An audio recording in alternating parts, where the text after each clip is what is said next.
Okay, how to remove this rear tire off this Xiaomi Pro 2.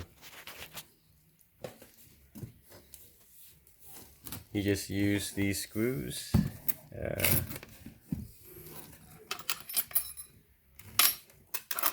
Pretty much follow the guide online. So yeah, you need a hex screw. You need this to ply off the rear reflectors on the sides. So I use a flathead screw from this Xiaomi screwdriver set. And to replace this tire, highly recommend you purchasing a mounted air-filled tire with rim, which is this. So you won't have a problem to insert the tires within the rim, and this will avoid you from scratching the tire itself. Easy as pie.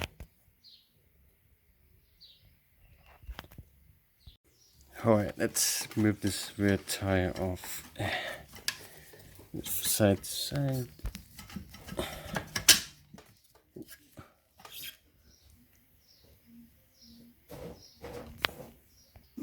Yeah, just like that.